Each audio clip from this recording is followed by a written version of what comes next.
Bueno, pues me toca presentar a don José Luis Orella, José Luis, que es profesor de Historia Contemporánea en la Universidad de San Pablo, CEU de Madrid. Yo he de confesar públicamente que cuando me puse a ver el currículum de José Luis, me fui haciendo cada vez más pequeñito, diciendo, bueno, pero quiero decirles únicamente dos cosas. Su actividad académica es muy grande, les voy a citar únicamente 3 libros, pero es además un gran organizador y un gran divulgador.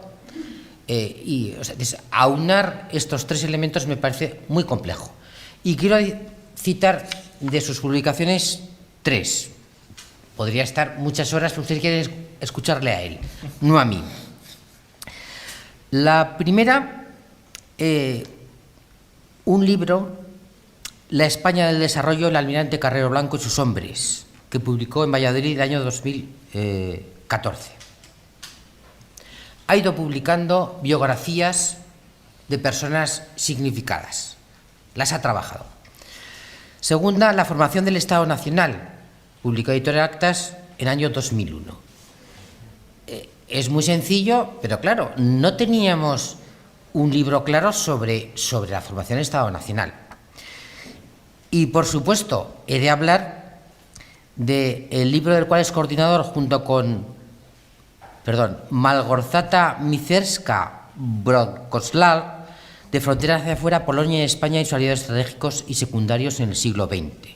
Las relaciones de España con Hispanoamérica en el periodo tecnocrático. Tiene un montón de publicaciones en Polonia o en colaboración con polacos que yo me he quedado siempre muy impresionado y sin más he de decir que estoy muy contento de que esté con nosotros porque es una gran autoridad y ha hecho un gran esfuerzo en el día de hoy. Muchas gracias, José Luis. Cuando quieras.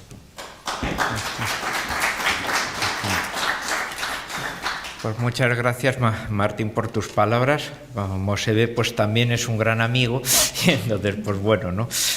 Sabe sacar pues muy bien los frutos de los currículum oficiales que nos sentimos obligados los académicos muchas veces que presentar para todos esos temas de reconocimientos, de calidad y ese tipo de cosas que más o menos es una especie de paseo del purgatorio para irnos ganando, podemos decir, ese cielo académico posterior, ¿no? De la investigación, un poco en ello.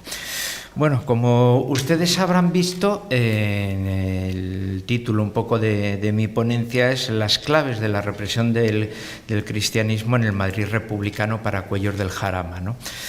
En parte es un poco para también ver un poco esa situación especial que tiene Madrid. La mayoría van a estar viendo un poco, pues con las diferentes ponencias, diferentes sitios en los cuales, pues bueno, más o menos hay unas líneas generales. Madrid va a tener unas particularidades, ¿no? Por un lado, esencialmente no por los que están aquí en la sala directamente, pero sí para el público que nos está oyendo un poco de manera digital, la situación de Madrid tiene unas situaciones, podemos decir, particulares. Por un lado, a nivel, podemos decir, de contexto de lo de la guerra, queda en una zona limítrofe, o sea que cuando se inicia todo el periodo de la guerra civil y por lo tanto se configuran los dos bandos, el bando nacional y el bando republicano, pues incluso si sacamos una foto de lo que sería la España católico-social, casi respondería en más de un 95% con lo que sería esa España nacional. O sea que podemos decir aquella España en la cual, podemos decir, existe una estructura de cooperativas, de sindicatos, de masa social vertebrada en torno a instituciones, podemos decir, católicas sociales, son las que en un determinado momento van a arropar precisamente lo que será lo del bando nacional, lo cual ya es, podemos decir, te empieza a remarcar uno de los asuntos principales de la guerra civil que muchas veces compañeros míos académicos del gremio se olvidan, y es la importancia del factor religioso. En una de las partes precisamente sale un estudio que participé de investigación de historia oral. No suelo ser muy amigo de los temas de las historias orales porque son recuerdos parciales de los hechos históricos. Los historiadores somos más bien de cuestiones documentales. Pero sí que en el factor de las historias orales, uno de cuyos puntos principales era la elaboración de encuestas a los últimos excombatientes del bando nacional, la primera pregunta es: ¿usted por qué salió y se presentó voluntario? Yo salí porque era católico y quería la libertad de mi fe. O sea, por encima de las diferentes simpatías políticas que pudieran tener algunos, que en muchos casos decía, bueno, la verdad, pues sí, pertenecía a eso que se denomina mundo de las derechas, pero en definitiva yo me considero que estaba allí porque yo era católico. Entonces podemos decir, el factor religioso muchas veces se olvida, muchas veces se empieza a hablar de diferentes facetas políticas que tuvieron, por supuesto, una gran importancia. Pero, ojo, el factor religioso en aquel momento, las personas que lo vivían, era un factor determinante. Y la gente que salió, pues salió precisamente un poco por ese factor, ¿no? Entonces, ahí ya tenemos un punto. Lógicamente, luego, en esa geografía inicial, en esta cuestión de contexto, ya nos empieza a marcar, hombre, qué casualidad que cuando la sociedad se parte en dos, el ejército se parte en dos, la Guardia Civil se parte en dos, vamos en cuenta el 60% de la Guardia Civil va a estar de la zona republicana, etcétera. O sea, podemos decir, todo va a haber una partición, o sea, no es una institución que se subleva en contra de otra, ¿no? O sea, hay una partición absoluta de sociedad, de militares, de guardias civiles, de todo un poco. En ese aspecto, bueno, pues va a haber un reflejo de lo que no llega casi a la mitad de España, que será un poco ese contexto bando nacional. Bien, Madrid va a quedar, por lo tanto, en una zona limítrofe, en una zona, por lo tanto, arriesgada, que es lo que favorecerá que posteriormente el gobierno republicano inicie su traslado a una de las ciudades más importantes que controlaba, que era la zona de Valencia, quedando, por lo tanto, Madrid bajo el control de una junta de defensa, al mando de uno de sus generales más prestigiosos, que será el general Miaja. El general Miaja pertenecía a esa escuela africanista, igual que el general Franco, el general Yagüe, etcétera, todos los que estaban participando también del bando nacional. Por lo tanto, era uno de los generales de carrera, con un gran prestigio, que tenía también, podemos decir, su parte de vida en las guerras de Marruecos que había tenido, y que podemos decir va a ser uno de los que en aquel momento va a plantear un poco ese sistema defensivo de lo que es Madrid. Así que, como vemos, bueno, ahí ya tenemos, podemos decir, un contexto de guerra inicial, en lo cual la capital pues queda, podemos decir, en una línea limítrofe, con una institución muy especial, con un gobierno que se aleja en dirección hacia Valencia y, por lo tanto, también con unas circunstancias bastante difíciles. Si nos metemos en el contexto ya propiamente de la capital, de Madrid, que es un poco lo que nos... para irnos ya centrando en el tema que a nosotros nos interesa. Bueno, resulta que hay que tener en cuenta también dos aspectos. Por un lado, a diferencia de otras ciudades, por ejemplo Barcelona, que era una de las ciudades con un gran marco y una gran hegemonía anarcosindicalista, preferentemente de la CNT, en aquel momento ya muy radicalizada por la FAI. En el caso, por ejemplo, de Madrid, como capital administrativa, con menor peso industrial, etcétera, es cuando va a cobrar una gran importancia, una gran influencia también los comunistas. Ese momento, cualquiera que haya leído pues muy bien todos los episodios un poco del periodo de la Segunda República, ve que, hombre, el elemento dominante del Frente Popular claramente era el Partido Socialista Obrero Español, y esencialmente en ese momento por el que presidía el gobierno republicano, en la época que va a desarrollarse un poco todo el periodo de las sacas masivas que acabarán en Paracuellos, pues va a ser en la época de Francisco Largo Caballero, precisamente el cabecilla del elemento sindical, de la UGT, y uno de los líderes de peso de todo el proceso revolucionario. Si ustedes ven, y es un trabajo de hemeroteca que se puede realizar a través de cualquier ordenador o computador para nuestros amigos de Hispanoamérica, pues bueno, uno puede bajarse los ejemplares en PDF del socialista de la época, etcétera, y las declaraciones, los discursos, por supuesto, a pesar de la similitud de las siglas, no pertenecen a ninguna formación política socialdemócrata, sino pertenecen a una organización de signo revolucionario que apuesta claramente por una dictadura del proletariado y el exterminio dominio del enemigo, en clara vigencia a lo que podían haber sido los discursos de Bela Kun en Budapest en el año 19 o a Rosa Luxemburgo y Karl Liebknecht pues en el mismo año en Berlín, podemos decir a las facciones más revolucionarias. ¿Por qué es importante en ese aspecto? Porque el Partido Comunista de España, que es una escisión del Partido Socialista Obrero Español de décadas anteriores, pertenece lógicamente por la época, igual que todo el resto de los partidos comunistas de todo el resto del mundo, son partidos estalinistas, por lo tanto de esa facción, podemos decir, dura, institucional y que tienen de diferencia con respecto al resto de los partidos que en realidad no son partidos, podemos decir, independientes y soberanos, sino son sucursales, podemos decir, del propio de la Unión Soviética. Así que el Partido Comunista de España, en realidad, podemos decir, era un satélite de un partido comunista extranjero en ese momento. Podemos decir, hasta 1953, fallecimiento de Stalin, todos los partidos comunistas van a tener ese sometimiento y esa subordinación ahí. Por lo tanto, los desviacionismos que denominaban de signo nacionalista, mi Partido Comunista debería ser más soberano, más nacionalista, habitualmente van a ser víctimas de las purgas y eliminados como disidentes dentro de sus propias filas, ¿no? Entonces tenemos un partido diminuto, pequeño, que declara tendencia stalinista, pero que va a proceder precisamente en esa búsqueda de masas populares a su infiltración en los partidos más afines. Es en este proceso en el que nos vamos acercando el que va a cobrar importancia, en el que si el Consejo de Defensa de Madrid tiene representatividad de todos los partidos que conforman el Frente Popular, la gran coalición de izquierda, que es la que gobernaba el bando republicano, el Partido Comunista tiene su representatividad también ahí, pero a la cual va a añadir y le va a dar una gran hegemonía a nivel de capital de otros organismos. Me explico. Uno, la UGT, que todo el mundo diría, disculpe, la UGT es un sindicato socialista. Sí, en este momento la UGT, el sindicato socialista, ha absorbido el aparato sindical del Partido Comunista y la UGT empieza a responder ya, podemos decir, a la orientación comunista. Posteriormente, los que dirigían precisamente la organización sindical ya claramente van a ir mostrándose como filiación comunista y no socialista. Segundo aspecto, las juventudes. Las juventudes comunistas, las juventudes socialistas se fusionan, forman las juventudes socialistas unificadas que van a tener una clara orientación comunista. Aquí es donde una persona que posteriormente nos va a resultar muy conocida, hijo de un dirigente socialista, que es Santiago Carrillo, su padre uno de los dirigentes y miembros del Comité Central del Partido Socialista Obrero Español, va a ser puesto como secretario general de las Juventudes Socialistas Unificadas, como socialista.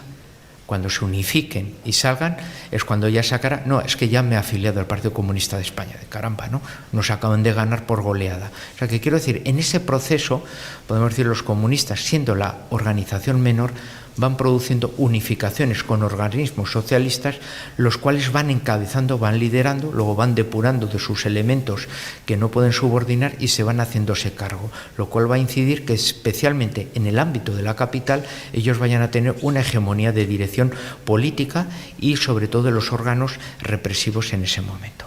Pasamos al siguiente punto muy interesante, que es, bueno, ¿y cuáles son las fuentes de represión?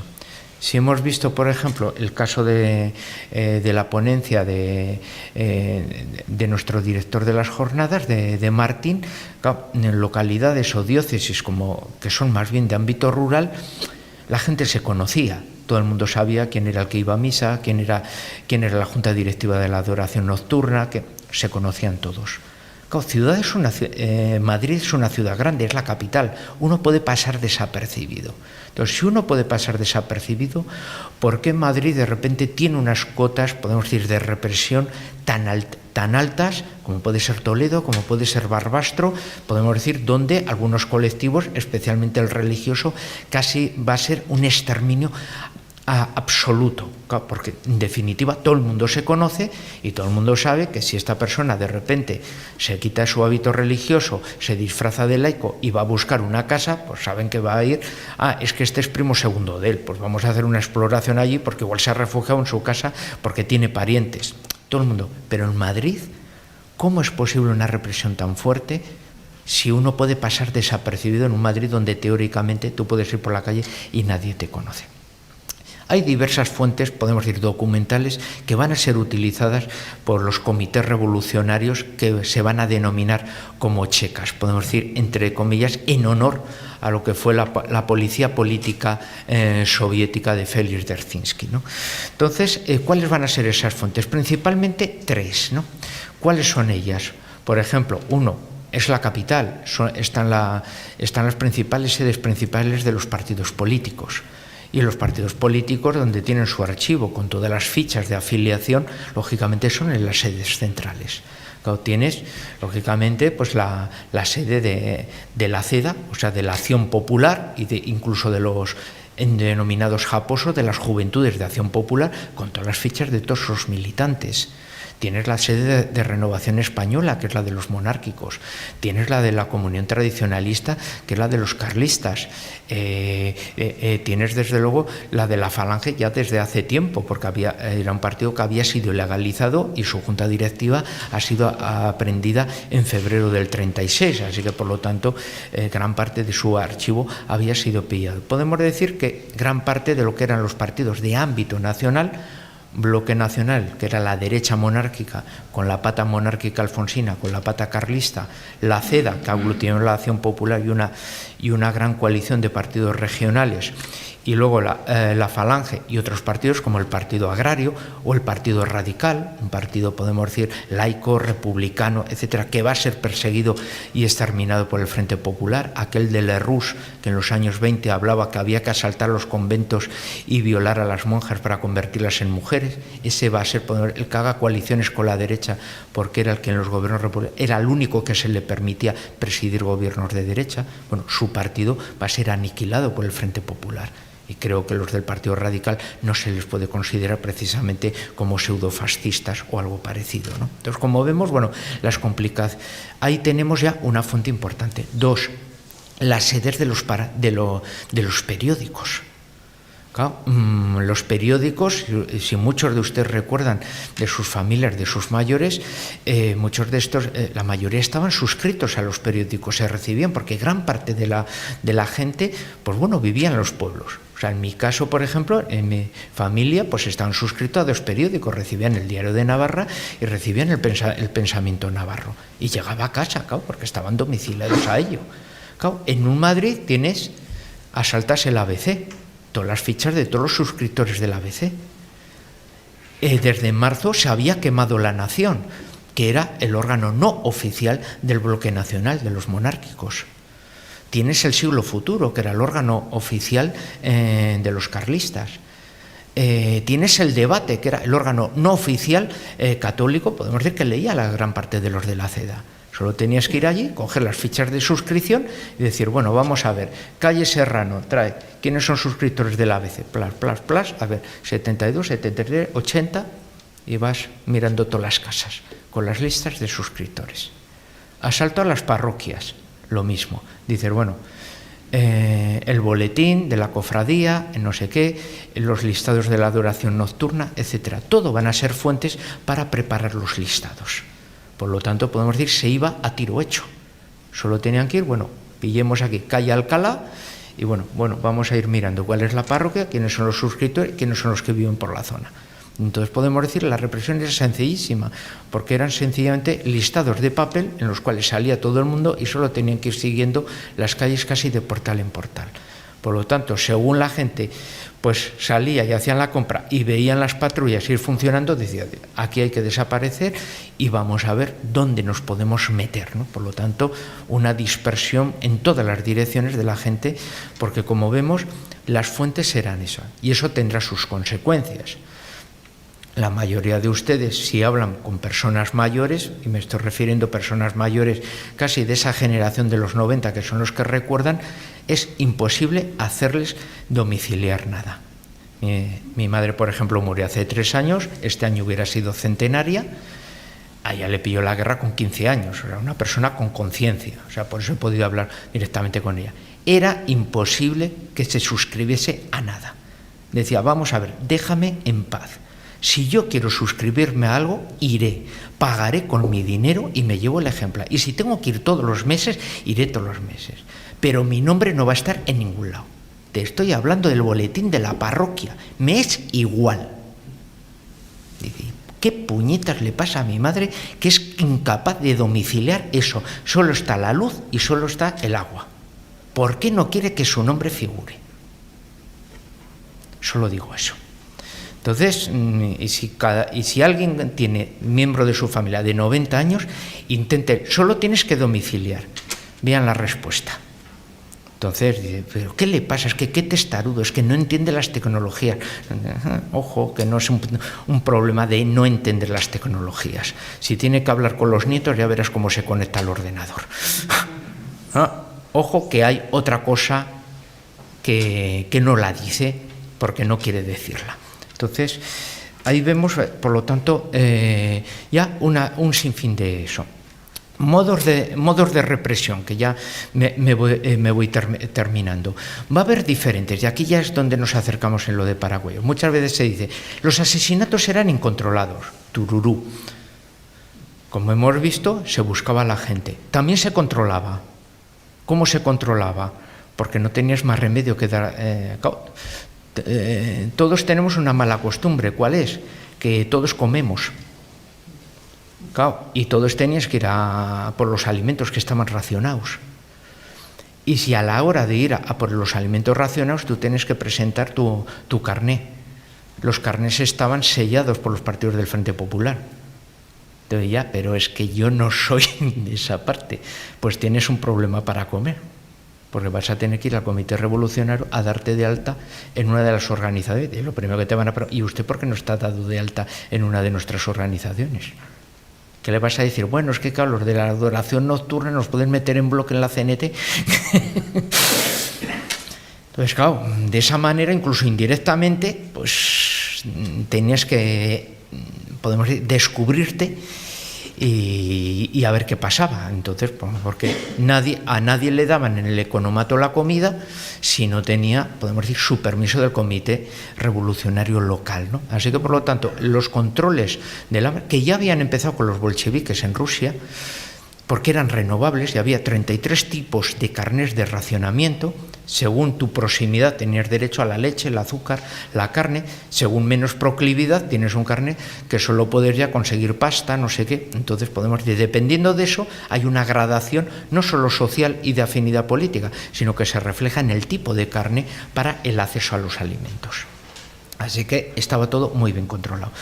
Segundo aspecto, ya el elemento represivo de eliminación. Vamos a tener que, por lo tanto, no son cuestiones aleatorias de piraos que se meten por las calles y pillan a la gente, sino que esencialmente vamos a tener dos accesos. Uno, las famosas checas, o sea, centros de detención que cada organización vinculada al Frente Popular tiene y que, por lo tanto, desarrolla esas checas que se denominan en honor a, podemos decir, a esa policía política bolchevique que luego ya irá cambiando de nombre a NKVD en el momento staliniano. Pues las van a tener todos los organismos del Frente Popular, las juventudes, los sindicatos, los partidos políticos, cada uno va a tener las suyas. Tienen, por lo tanto, sus escuadras de milicianos que son catalogadas como policías auxiliares, por lo tanto tienen competencia legal de detención. Las labores esencialmente suelen ser detención e interrogatorio, y posteriormente las personas que han sido culpabilizadas se les envía a la cárcel o se les suelta con un salvoconducto. Esta persona para nosotros es considerada que está libre de, podemos decir, de culpabilidades faciosas. A pesar de que son centros exclusivamente de detención y de interrogatorio, se calcula más o menos en cerca de 3.000 asesinados en las checas, en Madrid.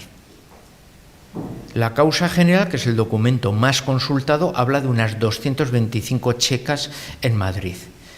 El estudio de investigación que lideró el presidente actual de la Fundación CEU, de mi universidad, Alfonso Bullón de Mendoza, que es catedrático de Historia, pues llegó al objetivo de que después de esa investigación las 225 checas en realidad llegan a 340. O sea que, por lo tanto, ya tenemos que ya se ha pasado más del centenar de checas que eran desconocidas en el pasado, que son ahora conocidas, más de 340 de ámbitos de barrio, de diferentes ahí, que realizaban este tipo de labores y cuyas víctimas de momento se calcula en torno a las 3.000. Y no estamos hablando de las sacas. Luego ya vendrá el periodo de lo de las sacas, que es ya, podemos decir, esa línea limítrofe de frente en la cual gran parte de los que se calcula de 8 a 10.000 detenidos que hay en los diferentes cárceles o legales o no legales, pues debido a esa proximidad deben ser trasladados a zonas de retaguardia. Ese traslado de retaguardia es cuando es aprovechado por los organismos, podemos decir, de seguridad de la Junta de Defensa, en manos hegemónicamente de militantes comunistas o abiertamente del Partido Comunista o de organizaciones que ya están en manos comunistas, pero que podemos decir visiblemente todavía no lo son los que van a realizar que algunas de esas expediciones puede ser un momento para su eliminación. Aquí ya hay una discusión de los historiadores. Algunos dicen, es una cosa de españoles que protagonizan españoles, hay otros que ven similitudes esencialmente con el tema soviético, en el cual muchos agentes de prensa soviéticos que vienen de medios de comunicación en realidad son agentes de la NKVD, porque aparecen personas raras con nombres como Miguel Pérez, que dice, bueno, ¿y este señor quién es? No lo hemos visto nunca y no entendemos por qué tiene que participar en las reuniones de la Junta de Defensa. Y de repente ese supuesto Miguel Pérez, etcétera, pues son Mikhail Kolsov o son diferentes ciudadanos soviéticos que oficialmente son corresponsales de prensa, que hace un corresponsal de prensa en una reunión, podemos decir, discreta en plena guerra. Pues porque en realidad no son corresponsales, sino son agentes, podemos decir, que están asesorando. Hay también una representación de la GPU, o sea, de lo que sería el servicio de policía del ejército soviético, que están aconsejando, hombre, igual que nosotros tuvimos en un momento dado que eliminar colectivos como son los oficiales de carrera, pues no entendemos por qué en este proceso revolucionario español no realizan lo mismo. Aquí en el caso, por ejemplo, de lo de Paracuello, esencialmente hay 3 colectivos que van a ser los que son considerados que no pueden ser reabsorbidos en un proceso revolucionario y deben ser eliminados. El principal y el primero, lógicamente, son los oficiales de carrera. En ese momento, los oficiales de carrera, durante el periodo republicano, unos eran los de la Unión Militar Española, los que habían preparado, podemos decir, todo el alzamiento nacional para su revuelta. Los otros, contrarios a ellos, van a ser la Unión Militar Republicana Antifascista, que era la refundición de sus organizaciones, y son los que prestarán, podemos decir, oficiales para comandar las columnas. Las columnas del Frente Popular que armonizarán los frentes eran columnas políticas y habitualmente van con un responsable militar, como había pasado en el tema bolchevico, un oficial de carrera, y luego llevaba un comisario político, o sea, un afiliado de, podemos decir, de los antiguos del partido político, que era, podemos decir, el que se encargaba, podemos decir, entre comillas, como una labor catequética. Era el que por las noches daba clases de política a los jóvenes milicianos que iban en esa columna, les daba formación política. Pero luego él también era el que se convertía en una especie, como en el proceso educativo como de los jesuitas, como en el ángel del otro. Si el oficial profesional, el que lleva el liderazgo, se le ve cualquier tipo de sospecha de que en realidad no está comandando la columna bien, el comisario lo puede eliminar de un tiro y tomar el mando de la columna hasta que le manden otro oficial de carrera. Por lo tanto, por mucho que uno fuera, incluso fuera simpatizante, un oficial del ejército, de la policía, etcétera, que le enviaban a liderar una columna, decía, pero un momento, a ver si el comisario me va a coger manía y me destapa la cabeza de un tiro solo porque cree que yo tengo connivencias con el enemigo. O sea, por eso muchos oficiales de carrera decían, yo no quiero saber nada, yo me quedo en mi casa, el Ministerio de Defensa ya me destinará. Va a haber 2.000 oficiales que ante las sospechas de que no quieren intervenir por esas circunstancias, se les mete en la cárcel porque no colaboran suficientemente con el gobierno de Largo Caballero. Esos 2.000 oficiales van a ser los que en los traslados van a ser eliminados como había sucedido en la Unión Soviética en muchos casos, o como pasará con Katyn cuando los soviéticos en 1939, a partir de septiembre, se hagan cargo de la parte oriental de Polonia. Los oficiales de carrera, sean de carrera o sean de complemento, o sea, gente con estudios, se considera que siempre por su formación más conservadora, vinculada a valores patrios, religiosos, etcétera, son imposibles que en muchos casos puedan entrar en un proceso revolucionario. Por lo tanto, los oficiales de carrera habitualmente los procesos comunistas siempre van a ser, en caso de duda, eliminados. Así tenemos ya un colectivo que es eliminado. Por supuesto, luego el religioso. No me voy a meter tanto en ello porque uno de los ponentes, Monseñor Martínez Camino, y es la gran autoridad en el martirologio madrileño y tiene ya varias publicaciones recién salidas con más de 1 millar de nombres precisamente de ese personal dependiente de la diócesis, de órdenes religiosas en Madrid o de personas volantes de otras diócesis que estaban en ese momento y que les pilla la guerra en Madrid. Claro, podemos decir, los estudios clásicos daban unas cifras y ahora resulta que ya se van superando esas cifras. Estamos hablando de más de 1 millar de personas consagradas que son asesinadas, a los cuales hay que añadir. Y luego ya tenemos ese elemento civil que, como hemos visto, hay de muchas sospechas de sus simpatías o pertenencia a asociaciones católicas, asociaciones políticas, que en muchos casos son detenidos y que ahora son los que van a ser en las diferentes sacas eliminados. Las sacas son esas expediciones en las cuales, utilizando los autobuses municipales o camiones, dependiendo de la entidad de los grupos, van a ser sacados por docenas y eliminados en Paracuellos o en Torrejón o en Cibas o en Rivas Madrid, etcétera. Y van a ser, por lo tanto, los mismos pelotones de milicianos los que van a ir eliminando muchos de todos estos grupos. Algunos, por ejemplo, pues van a ser incluso diputados que dicen, oiga, es que yo paso miedo en mi casa porque es que estoy viendo que detienen gente, caramba, que yo soy diputado, que tengo inmunidad. Mire, usted mejor entra aquí en la galería de lo de la cárcel, que va a estar usted protegido. Eso le va a pasar a uno de los del bloque nacional y así será paseado, ¿no? Precisamente porque pidió protección, porque él decía, oiga, es que yo tengo inmunidad parlamentaria, yo soy diputado. Bueno, también a quien se le ocurre decir que era diputado monárquico en plena guerra de esas maneras, ¿no? Y así. Bueno, algunos de estos, porque además yo ya estoy ya ya me he pasado. Únicamente voy a identificar algunos, ya como parte final, algunas de las víctimas. Uno, el más conocido de todos, pues el dramaturgo Pedro Muñoz Seca, ¿no? Que es uno de los eliminados y desde luego, y demostrando ese sentido del humor y de esas cabezas, y por lo tanto quedamos sin uno de los grandes hombres, podemos decir, un poco de ese mundo de la literatura.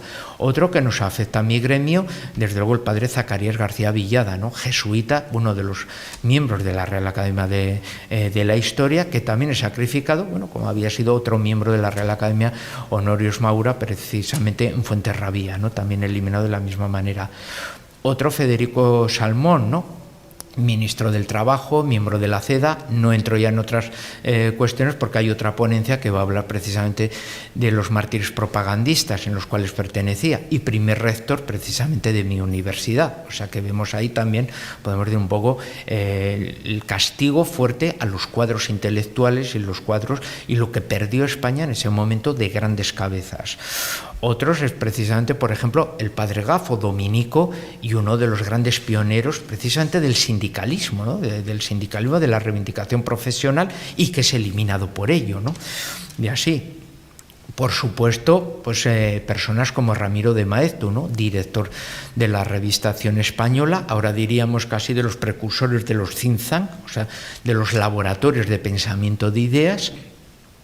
El hombre, podemos decir, que escribe sobre la defensa de la hispanidad, antiguo embajador de España en Buenos Aires, de donde saca un poco toda la idea de la fiesta de la raza que celebran los argentinos en aquel momento, y uno de los grandes escritores de la generación del 98, que por lo tanto fallece allí. Y dentro de los políticos, pues ya podremos tener un sinfín ya de diputados, o José María Albiñana, o incluso Ramiro Ledesma Ramos, intelectual, podemos decir, un poco de vinculaciones muy germánicas y cofundador, por lo tanto, de la Falange, etcétera, ¿no? O sea que estaríamos aquí pues hablando un poco de todo ese peso y cómo precisamente pues Madrid tiene unas peculiaridades, se puede decir, un poco diferentes. Tiene, podemos decir, ese peso de la represión como más organizado, más, podemos decir, con esos organismos revolucionarios, y también, desde luego, su eliminación va a ser más masiva.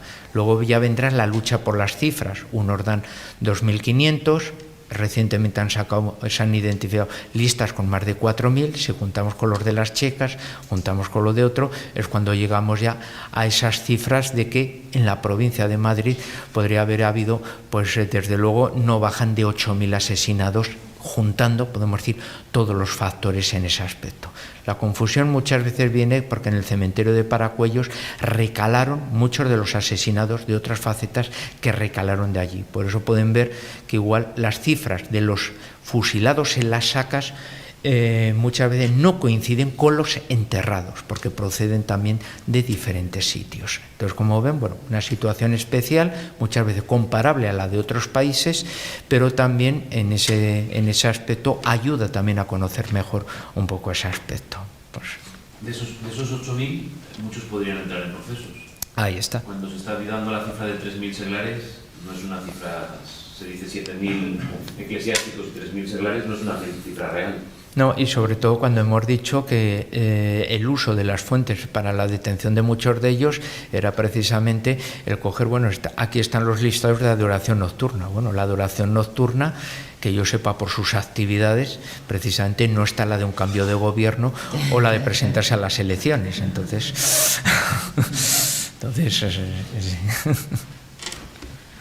Pues muchísimas gracias. Yo no sé si hacer una pregunta antes de irnos a tomar, a descansar, y es, ¿qué le parece a nuestro ponente el nombre que recibe el cementerio de Paracuellos de la Catedral de los Mártires?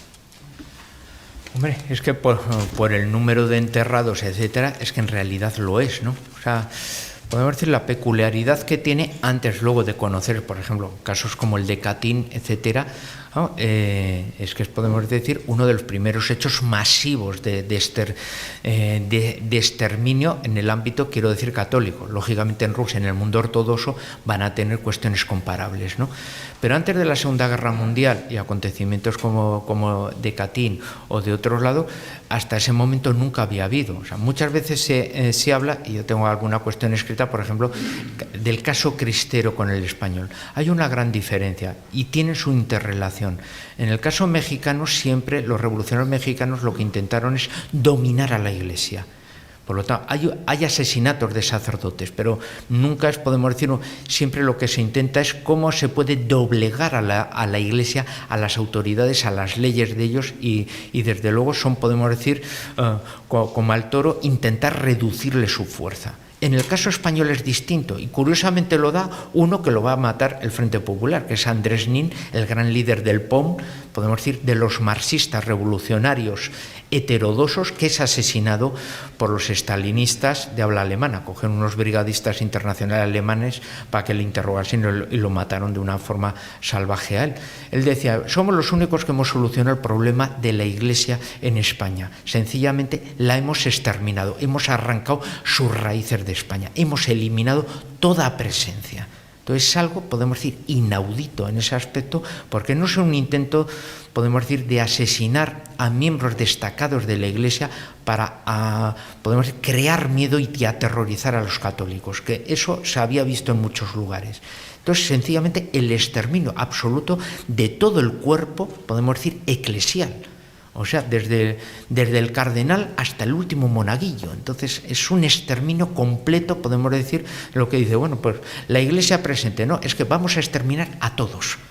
Entonces, casi tendremos que irnos casi al papel casi del genocidio armenio para conocer un tema de ese aspecto, para decir, bueno, es que aquí se exterminó a todos los cristianos, daba lo mismo, o sea, no se iba a una persona específica, era un exterminio absoluto del tema. Entonces, en ese aspecto, esa visión, podemos decir, genocida, sí se aplica, por ejemplo, en España. Hay otros autores que, por ejemplo, como Santiago Mata, ha desarrollado ese término y que por eso tiene su relación en ese aspecto con lo que dice Martín. ¿Se puede hablar de Paraguay como catedral de los mártires? Que por la entidad y precisamente la novedad que, por desgracia, va a causar en ese momento, lo es, ¿no? Pues muchas gracias.